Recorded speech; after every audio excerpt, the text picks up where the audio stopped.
Hello students, welcome back to the Soldiers Academies online classes.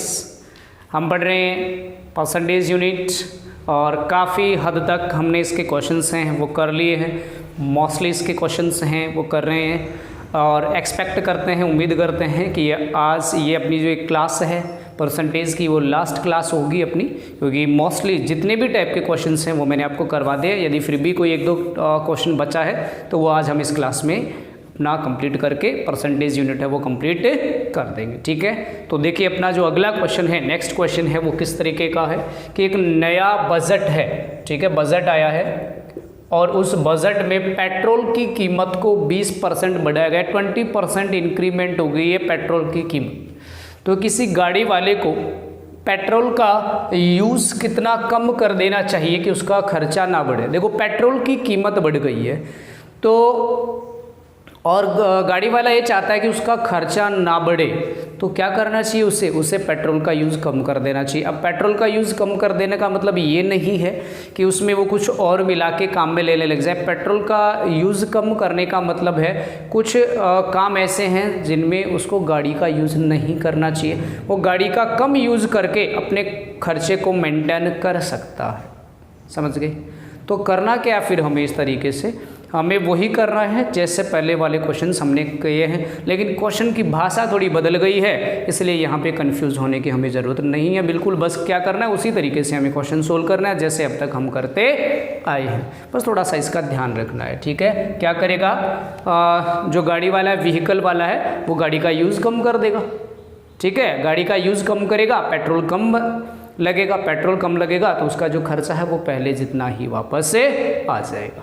आ गई बात समझ में? तो चलिए देखिए पहला क्वेश्चन है, क्या कम करते हैं। नए बजट में पेट्रोल की कीमत को 20% बढ़ाया गया है।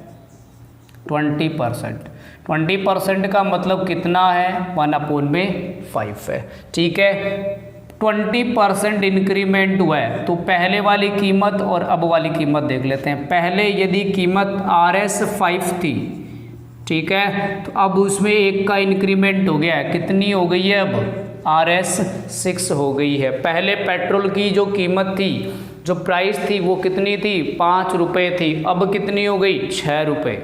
अब ये बोल रहा है कि उससे पेट्रोल का यूज़ कितने का, देखो मान लो पहले 100 रुपये में 5 रुपये पर लीटर है तो 100 रुपये में कितना लीटर पेट्रोल आता था, 100 रुपये में 20 लीटर पेट्रोल आ जाता था। लेकिन अब उसकी रेट है वो 6 रुपये हो गई है तो 100 रुपये में कम पेट्रोल आएगा, 20 से तो कम ही आएगा, है ना। 16 पॉइंट और समथिंग इतना पेट्रोल आएगा उसमें। ठीक है, तो अब क्या करे गाड़ी वाला, भाई पेट्रोल का यूज़ कम कर दो। कितना कम करें देख लो, इसमें से 6 थी अब 5 है, वापस 5 के ऊपर मेंटेन लाने के लिए उसको 1 कम करना पड़ेगा, लेकिन वो कम किस पे करेगा, अब 6 पे करेगा। मतलब 1/6 और 1/6 का मतलब 16/3%। मतलब उसको अपनी गाड़ी का यूज जो है वो 16/3% है वो कम कर देना चाहिए, ताकि उसकी जो खर्चा है उस पर कोई ज़्यादा फर्क नहीं पड़ेगा, पहले वाला जितना मेंटेन रह जाएगा। ठीक है, मान लीजिए ये तो पेट्रोल का था। अगर मान लीजिए यही क्वेश्चन है वो चीनी से रिलेटेड हो कि चीनी की कीमत है वो 20% बढ़ गई है, किसी गृहिणी को अपना खर्चा कितना कम कर देना चाहिए, तो 20% बढ़ने का मतलब है पहले की चीनी है वो 5 रुपये केजी आती थी, अब 6 रुपये केजी आती है। तो पहले 100 रुपये में 20 केजी आती थी, अब 6 रुपये हो गए तो 16 केजी और कुछ ग्राम आएगी। तो क्या करना चाहिए, गृहिणी को जो हाउस वाइफ है उसे चीनी की कम यूज़ कर लेना चाहिए, 2 बार चाय कम पी लो, चीनी कम लगेगी। इसी तरीके से अपना खर्चा है वो मेंटेन कर सकते हैं। ठीक है, तो कितना कम करेंगे यहाँ पे पेट्रोल, अभी 6 है, पहले 5 था तो 1 रुपये का यूज़ कम कर दो। तो किसके ऊपर कम करना है, प्रेजेंट प्राइस पे, तो 1/6, और 1/6 को अगर परसेंटेज में कन्वर्ट करेंगे तो आंसर क्या आएगा, 16/3%। बिल्कुल ईजीली, बहुत आसानी से हम इसका आंसर है वो फाइंड कर सकते हैं। चलिए फिर देखिए क्वेश्चन नंबर 2 को, कि यदि 24 कैरेट सोना 100% शुद्ध होता है, 100% प्योर होता है, तो 22 कैरेट सोना कितना % प्योर होगा। ठीक है, यूनिटरी मेथड से कर लेते हैं, बिल्कुल इजीली हम इसको कर लेते हैं। सिंस 24 कैरेट सोना, 24 कैरेट सोना जो है वो कितना शुद्ध होता है, 100%। तो 1 कैरेट है 24 कैरेट सोना शुद्ध होता है बराबर 100%। तो 1 कैरेट सोना शुद्ध होगा। बताइए 1 के लिए क्या करते हैं हम हमेशा, 1 के लिए हम करते हैं डिवाइड। So 100% divide by 24। सो अब हमें क्या करना है, 22% की कंपैरिजन करनी है, इसलिए 22 कैरेट सोना शुद्ध होगा। कितना शुद्ध होगा, इंटू 22 कर देंगे बराबर 100 अपॉन में 24 इंटू 22। सोल्व कर लो, इससे कितना आता है देखें। 2 से कैंसिल कर दें, 2 11 सा और 12 सा, ठीक है। अब फिर 3 से कैंसिल हो रहा है, 4 से, 4 3 ज़ा 12 एंड 25। सो 25 इंटू 11 कितना आ जाएगा, 275 डिवाइड बाई 3। 9 टाइम चला जाएगा, 3 9 ज़ा 27, 3 1 ज़ा 3, कितना आ जाएगा 91 2/3%। मतलब 22 कैरेट जो सोना है, 22 कैरेट सोना है, वो कितने परसेंट प्योर होता है, 91 2/3% है वो प्योर होता है। ये वाला क्वेश्चन हमने किस तरीके से किया है, ये वाला क्वेश्चन हमने यूनिटरी मेथड से कर दिया है। हमें गिवन है कि 24 कैरेट का जो गोल्ड है वो 100% प्योर होता है, ठीक है। तो 22 कैरेट का गोल्ड कितना परसेंट प्योर होगा, तो बाय यूनिटरी मेथड हमने इस क्वेश्चन को इजीली कर लिया। 1% के लिए, since we know that 20% carat gold is 100% pure, so 1 carat gold will be 100 upon 24% pure होगा। सो 22 कैरेट गोल्ड है वो कितना प्योर होगा, इंटू 22 कर देंगे तो आंसर आ जाएगा 91 2/3%। ठीक है, फटाफट से क्वेश्चंस को नोट कर लीजिए, उसके बाद में हम देखते हैं अपने अगले क्वेश्चन को। कीजिए फटाफट से नोट। हाँ देखिए, नेक्स्ट क्वेश्चंस जो है वो आप लोगों के सामने है स्क्रीन पे। पहले क्वेश्चंस को अच्छी तरीके से केयरफुली पढ़ेंगे और उसके बाद में हम उनका आंसर देने वाले हैं। क्या है क्वेश्चन नंबर 3। क्वेश्चन नंबर 3 में बोल रहे हैं किसी संख्या का 11% उसी संख्या के 7% से 18 ज़्यादा है, वह संख्या ज्ञात करो। किसी संख्या का 11%, ठीक है, उसी संख्या के और 7% से 18 ज़्यादा है, तो वो संख्या हमें ज्ञात करनी है। कोई भी संख्या है वो एक्चुअल में कितनी होती है, 100% होती है। तो या तो आप 100% मान के कर लो या फिर x मान के कर लो। माना कि वो संख्या क्या है, x है, तो x का 11% minus 7% of x is equal to 18, ठीक है। दोनों में से घटा देंगे, तो यहाँ से मैं मान लेता हूँ कि माना वह संख्या x है, ठीक है, उस संख्या को x मान लिया।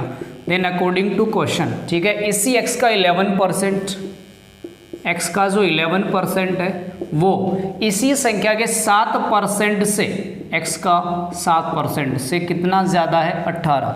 मीन्स x का 11% में से अगर हम x का 7% सब्ट्रैक्ट करेंगे तो आंसर क्या आएगा, 18 आएगा। बस अब क्या करना है, इसे सोल्व करना है। तो x into 11/100 minus x into 7 divide by 100 is equal to 18। Okay, दोनों से x कॉमन ले लें हम, x कॉमन लेंगे तो यहाँ हमें कितना मिलेगा, 11/100 minus 7/100 is equal to 18। So ये कैसी फ्रैक्शन है, these are the like fractions. तो डायरेक्ट न्यूमरेटर में से न्यूमरेटर सब्ट्रैक्ट कर देंगे। 11 माइनस के 7 कितना हो जाएगा, 100 डिवाइड बाई 100 नहीं, 11 minus 7 4 divide by 100 is equal to 18। अच्छा, 4 से ये 100 कैंसिल हो जाएगा, 4 1 जा 4 और यहाँ पे आ जाएगा 25। That implies x will be equal to 18 into 25। कर दो दोनों को मल्टीप्लाई, 18 5 जा 90, 18 5 जा होता है 90, कैरी आएगा 9, 18 2 जा 36 प्लस के 9 कितना हो जाएगा, 450 रुपीज़, ठीक है। 18, अच्छा नंबर है वो तो रुपीज़ नहीं आएगा। मतलब वो संख्या कौन सी है, वो संख्या है 450। एक ऐसी संख्या जिसका 11% इसी संख्या के 7% से कितना ज़्यादा है, 18 ज़्यादा है। तो जब भी इस तरीके का क्वेश्चन हो, इस तरीके से हम बिल्कुल इजीली उसको कर सकते हैं कि मान लिया वो संख्या x है, उसका 11% उसी संख्या के 7% से 18 ज़्यादा है। मतलब 11% में से अगर हम 7% सब्ट्रैक्ट कर देंगे देन क्या आ जाएगा, 18 आ जाएगा। तो यहाँ से x का 11%, x into 11 divide by 100 minus x का 7%, so x into 7/100 is equal to क्या होगा 18 होगा। सोल्व करेंगे x कॉमन लेकर के, आंसर कितना आ जाएगा 450। मतलब वो नंबर है 450 जिसका कि 11% उसी संख्या के 7% से कितना ज़्यादा है 18 ज़्यादा है। आ गई बात समझ में। सॉल्यूशन है क्वेश्चन नंबर 3 का, फटाफट से नोट कर लीजिए।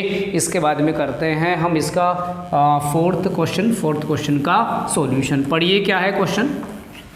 किसी परीक्षा में पास होने के लिए 36% मार्क्स चाहिए। मतलब अगर 100 नंबर का पेपर हो तो 100 में से कम 36 मार्क्स आपको चाहिए एग्ज़ाम पास करने के लिए। अब उसके बाद में क्या बोला कि एक स्टूडेंट को 145 मार्क्स मिले हैं और वो 35 मार्क्स से फेल हो गया। 145 मिले और 35 मार्क्स से वो फेल हो गया। तो क्या इसका मतलब मैं ये कह सकता हूँ कि अगर उस स्टूडेंट को 35 मार्क्स और मिल जाते तो वो स्टूडेंट पास हो जाता। एम आई राइट? क्या बिल्कुल सही बात है? हाँ जी बिल्कुल सही बात है।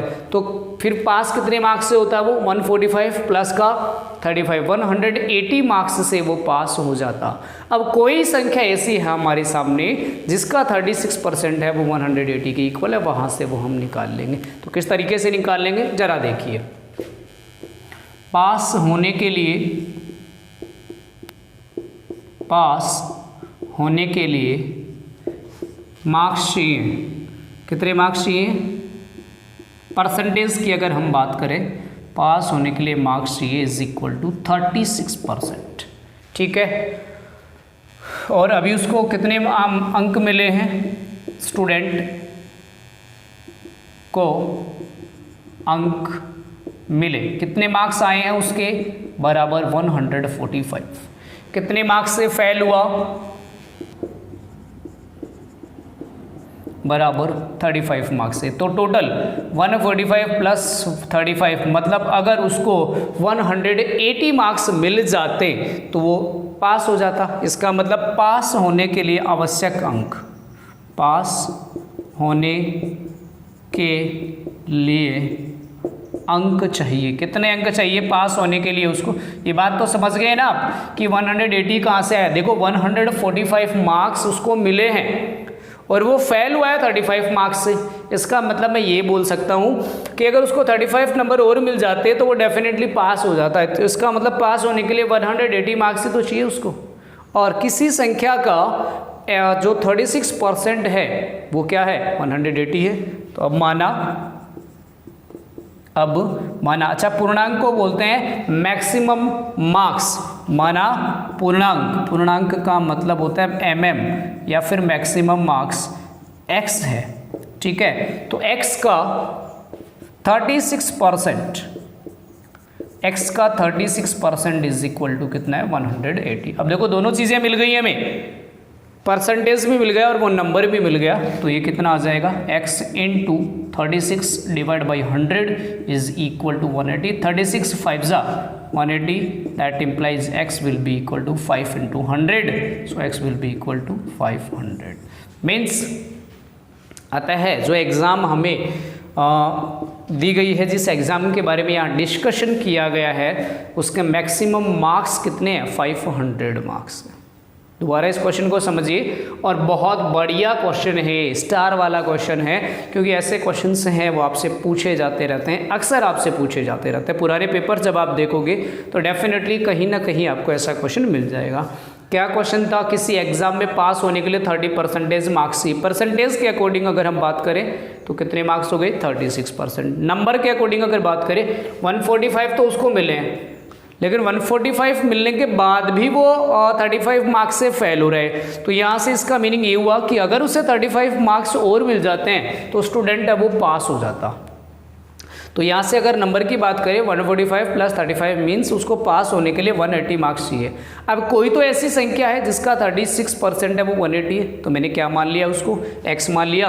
कि माना वो संख्या x है और उस x का 36% जो है वो 180 है, और जब इसको हम सोल्व करेंगे तो हमारे पास आंसर आ जाएगा। x की जो वैल्यू है वो कितनी आ जाएगी? 500 आ जाएगी। मतलब जो एग्ज़ाम है उसका पूर्णांक जो कहते हैं हम, जिसे मैक्सिमम मार्क कहते हैं इंग्लिश में, मैक्सिमम मार्क्स है, मतलब जो टोटल पेपर है वो कितने नंबर का हो जाता है, 500 मार्क्स का हो जाता है। आगे ना बात समझ में। चलिए अगला प्रश्न देखें क्या है, क्वेश्चन नंबर 5। ऐसा क्वेश्चन हम पहले भी कर चुके हैं। जोन की जो सैलरी है वो मिस्टर थॉमस की सैलरी से 25% ज़्यादा है। तो पहला कंपैरिजन मिस्टर थॉमस के साथ, मतलब जो डिनोमिनेटर होगा वो किसका होगा, मिस्टर थॉमस का होने वाला है, ठीक है। और मिस्टर जॉन की सैलरी है वो मिस्टर थॉमस से ज़्यादा है, कितनी, 25% ज़्यादा है। तो चलिए सबसे पहले परसेंटेज को हम फ्रैक्शन में कन्वर्ट करते हैं। 25% क्या होगा, 1/4 होगा, ठीक है। मतलब एक तरफ तो मैं ले लेता हूँ मिस्टर जॉन और एक तरफ ले लेता हूँ मिस्टर थॉमस को। पहले कंपैरिजन बोल रहा है मिस्टर जॉन की सैलरी मिस्टर थॉमस की सैलरी से, किससे कंपैरिजन हो रहा है, मिस्टर थॉमस से। तो डिनोमिनेटर जो है वो मिस्टर थॉमस की सैलरी की, मतलब अगर मिस्टर थॉमस की सैलरी 4 रुपये है तो मिस्टर जॉन की उससे एक ज़्यादा है, मतलब कितनी है, 5 रुपये है, RS 5 है। फिर ये बोल रहा है तो बताइए मिस्टर थॉमस की सैलरी मिस्टर जॉन की सैलरी से कितना % कम है। अच्छा इसकी और मिस्टर जॉन से कम तो है, कितनी है, 1 कम है, -1 है। लेकिन कंपैरिजन अब की बार हमें किससे करना है, मिस्टर जॉन से, इसलिए मिस्टर जॉन की जो सैलरी है वो जाने वाली है डिनोमिनेटर में। तो ये हो जाएगा 1/5 और 1/5 का मतलब है 20%। इसका मतलब मिस्टर थॉमस की जो सैलरी है वो मिस्टर जॉन से कितनी % कम है, 20% कम है। उम्मीद करता हूँ अब ऐसे क्वेश्चंस आप लोगों को समझ में आने लग गए होंगे। फटाफट से इस क्वेश्चन को नोट कर लीजिए और उसके बाद में देखते हैं हम अपना अगला क्वेश्चन। हाँ देखिए अगले क्वेश्चंस हैं वो आप लोगों के सामने आ गए। बहुत अच्छी तरीके से इन क्वेश्चंस को हमें समझना है, बहुत बढ़िया तरीके से क्वेश्चन की भाषा समझनी है और उसके बाद में इनका सॉल्यूशन करना हमें स्टार्ट करना है। दोनों ऐसे क्वेश्चन वैसे मैंने लास्ट क्लास में आपको बताए थे, लेकिन फिर भी एक बार हमें दोबारा से इन क्वेश्चंस को देख लेते हैं। दोनों ही डिफरेंट टाइप के क्वेश्चन है। पहला जो क्वेश्चन है उसमें बाद की कीमत पूछी गई है, दूसरा क्वेश्चन है उसमें पहले वाली पूछी गई है। तो दोनों ही हम अच्छी तरीके से देख लेते हैं। पहले वाले में पहले की और अगले वाले में दूसरे की पूछी गई है। एक मशीन की कीमत प्रति वर्ष 10% कम होती है। 10% का मीनिंग क्या है, 10% का मीनिंग है 1/10, ठीक है। यदि इसकी वर्तमान कीमत 3,87,000 रुपये हो तो एक वर्ष पहले मशीन की कीमत क्या थी, 1 वर्ष पहले, ठीक है, 1 वर्ष पहले पूछा है। तो एक तो अपना बेसिक मेथड हो गया, मैं मान लेता हूं कि माना 1 वर्ष पहले मशीन की कीमत X रुपये थी, ठीक है। तो X का, अच्छा अगले साल है वो 10% कम हो जाती है। इसका 10% कम होने का मतलब है X का जो 90% है वो कितना है, 3,87,000 रुपये, 3,87,000। अब इसे सोल्व कर लो। So X × 90 divide by 100 will be equal to 387,000। 10 to 10 cancel. अच्छा 8 और 7 15 प्लस 3 18, इसका मतलब ये नंबर जो है वो 9 से डिवाइड हो जाएगा। सो 9 × 9 कैंसिल करते हैं इसे। 9 4 36 और 9 3 43 means 43,000। So X will be equal to 43,000 into 10, it means 4,30,000 rupees. Means एक साल पहले जो मशीन है उसकी कीमत थी 4,30,000 रुपये, 4,30,000 ये थी उसकी कीमत 1 साल पहले, ठीक है। चलिए ये तो बेसिक हो गया। वैसे दूसरे मेथड से करें तो 10% का मीनिंग 1/10, 1/10 पहले और अब, ठीक है। अच्छा ये बोल रहे हैं एक मशीन की कीमत पर ईयर 10% से डिक्रीज हो रही है। यदि उसकी वर्तमान कीमत, ठीक है, वर्तमान कीमत 3,87,000 रुपीज़ है तो 1 वर्ष पहले मशीन की कीमत 1 साल पहले की पूछी है, ठीक है।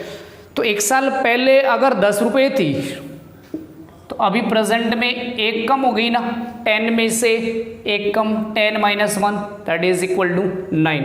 बट एक्चुअल में वर्तमान कीमत ये हो गई इसकी, अब को क्या बोलते हैं वर्तमान कीमत। अभी वर्तमान में एक्चुअल में है कितनी इसकी 3,87,000। अच्छा 9 से 3,87,000 कैसे आएगा, इसको 43,000 से जब हम मल्टीप्लाई करेंगे तो आएगा। तो पहले वाली कीमत को भी हम 43,000 से मल्टीप्लाई कर देते हैं, अपना आंसर आ जाएगा 4,30,000 रुपये। मतलब 1 साल पहले before 1 year the price of the machine was RS 4,30,000। बिल्कुल एक जैसे ही हैं दोनों क्वेश्चन, बस इसमें अपनी तरफ से कुछ मानना है, लेना देना है, इसमें ऐसा कुछ भी करने की जरूरत नहीं है। बस क्वेश्चन को सोचना है, समझना है और फटाफट से उसका सॉल्यूशन करे देना है। आ गई बात समझ में? चलिए तो अगला प्रश्न करते हैं और अपना लास्ट क्वेश्चन होगा। इसके बाद में अपनी जो यूनिट है परसेंटेज वो कंप्लीट हो जाएगी। ठीक है, और भी अगर इसमें कोई क्वेश्चन बचते हैं तो हम जब दोबारा इसका रिवीजन करेंगे तब और देख लेंगे।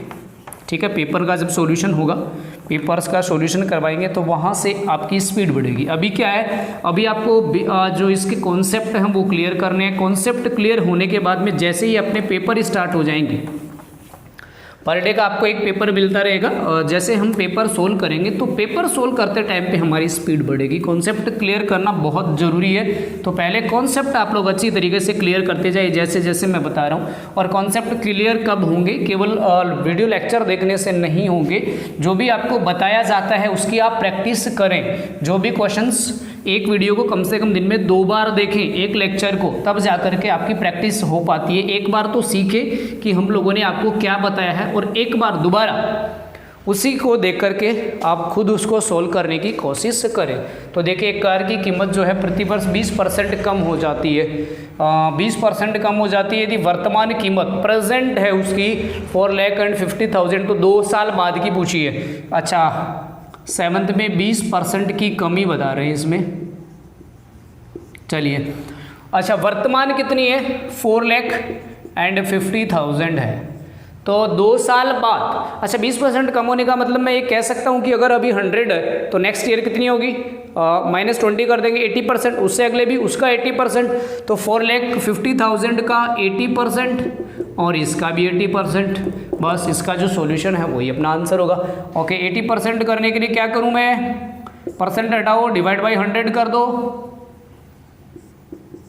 20% कम हो रही है ना, तो चलिए 40240 क्या हो जाएंगे, कैंसिल। अब मल्टीप्लाई कर दो इनको, 45 × 8 × 8 इंटू ये 20 है तो 00 लगा देते हैं। करो मल्टीप्लाई एक बार, 45 को 8 से मल्टीप्लाई करेंगे 360 आएगा ना। 45 8 8 5 जा 40, 8 4 जा 32 एंड 4 36 इंटू 8 00।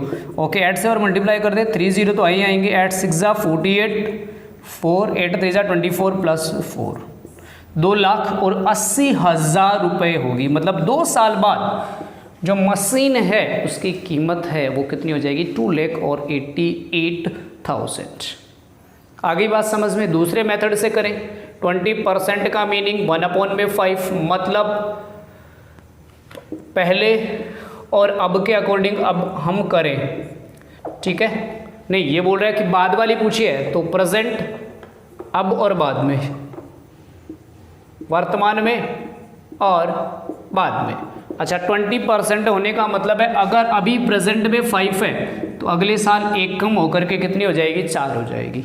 अच्छा कितने वर्षों की बात कर रहा है, 2 वर्षों की बात कर रहा है, तो दोनों का क्या कर देंगे, स्क्वायर कर देंगे। 5 का स्क्वायर कितना आएगा 25, 4 का स्क्वायर कितना आएगा 16। अच्छा प्रेजेंट प्राइस है 25, नहीं जी प्रेजेंट प्राइस है कितनी एक्चुअल में इसकी 4,50,000 है। अच्छा जी 25 से ये 4,50,000 कैसे आएगा, डिवाइड करके देख लेते हैं इसको, कितने से मल्टीप्लाई करें, 25 1 जा 25, 1 टाइम्स आएगा, रिमाइंडर बचेगा 20 एंड 25 8 जा, मतलब 18,000 से इसको मल्टीप्लाई करेंगे तो 4,50,000 आएगा। तो क्यों नहीं इसको भी हम 18,000 से मल्टीप्लाई कर दें। सो 18,000 से मल्टीप्लाई, 30 तो आने ही आने हैं लास्ट में। 18 6 जा 108 होता है, कैरी होगा 10, 18 वन ज़ा 18 प्लस का 10 28, मतलब 2 साल बाद, आफ्टर 2 ईयर्स, 2 साल बाद जो है वो मशीन की कीमत है वो हो जाएगी 2,88,000, 2,88,000 रुपीज़। ठीक है, दोनों ही मेथड से मैंने आपको बता दिया, बेसिक से भी और शॉर्ट में भी। ठीक है, तो ये थी बेटा अपनी यूनिट परसेंटेज।